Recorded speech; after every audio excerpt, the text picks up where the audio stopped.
News headquarters in Washington, I'm Howard K. Smith. I'm Harry Reasoner in New York. These are tonight's headlines. Soviet leader Leonid Brezhnev says the Russians are ready to negotiate a mutual reduction of armed forces in Europe. Secretary of State Rogers claims any unilateral reduction in U.S. troop strength in Europe would be a mistake of historic proportions and would signal the end of NATO. Egyptian President Sadat places 6 cabinet ministers under house arrest, claiming he has foiled a coup. And Attorney General Mitchell proposes legislation that would allow pre-trial detention without bail for persons accused of certain dangerous acts. Howard? Reports tonight from Bob Clark on Secretary Rogers' defense of the U.S. troop commitment to NATO, John Rolfson on the problems of black GIs in Germany, David Snell on the strong-arm tactics of Russian fishermen off our coast, Ron Milligan on a whole town for hire, Stephen Gear on the collapse of a Senate tradition, girl pages are sworn in, and tonight's comment on the wrong time and the wrong... Did you know that bacteria on your skin can cause perspiration odor? That's why you need Dial soap, because Dial has AT7 to remove these bacteria. And long after your Dial shower, you stay fresh, sure, cool, and confident. Aren't you glad you use Dial soap? Don't you wish everybody did?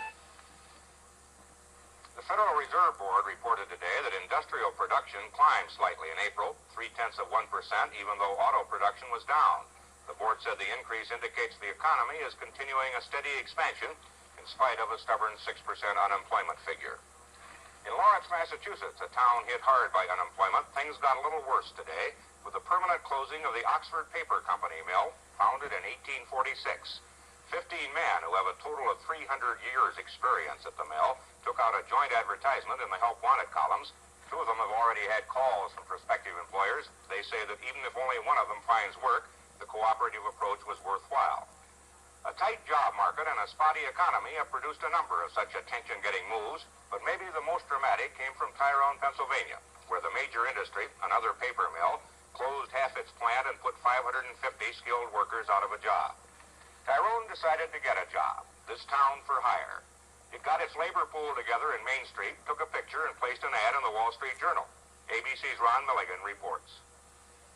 Tyrone is determined to let the sun shine in. For despite the clouds hanging over this community of 7,000, life is good here. The great economic and social storms that have ravaged much of this country have bypassed Tyrone. Tyrone sprouted as a railroad town, and although the railroad left as a large-scale employer, the values of an America building and moving still prevail here. In Tyrone, the flag is nothing more than a symbol of patriotism, love of country, belief in the system. Eventually, a paper mill replaced the railroad as the main employer in town, but now it too has begun to leave. The mill says parts of the plant are too inefficient and too old to keep up with modern requirements. So they shut down a section and laid off more than half their workers. Tyrone figures it needs 500 jobs to get things back where they were. While some of those who lost their jobs were forced to live on unemployment, there is little bitterness, only a strong desire to get things going again, a reaffirmation of belief in the system. Plants may go. We'll make others come. The mayor has assured us that we have a shell building, that there will be 2 new industries looking at it, and there's different people that are trying to get into this area, and the men are set up a program where they would contribute monies to get new industry into this area. How do you feel about picking up roots and going somewhere else in case things don't get started in Tyrone? Well, if I have to go, I'll go, but I just soon stay here. Other than the 4 years I spent in service, I spent all my life here. How far back does your family go here? Well, my dad's side of the family goes back, I guess, colonial days. My mother's father, he come from Germany. He was just a boy. I really don't want to leave. I like the location, I like the people. I just soon stay here. I just hope that jobs can come in, that we can, or even our children are eligible, to work here after, say, for years. Backing up Tyrone's full-page job hunting ad, the townspeople have pledged nearly $150,000 to making their community more attractive to new industry. They started this building to offer it as a site for any prospective business. They say they'll finish it and handle the financing any way potential employers want.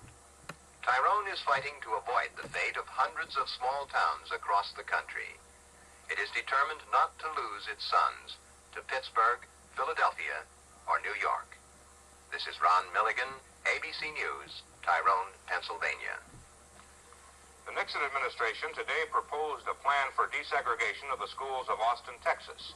It would likely require extensive busing, and it is being read as the first response to the Supreme Court ruling of several weeks ago, which held that busing is not only permissible but desirable to achieve racial balance.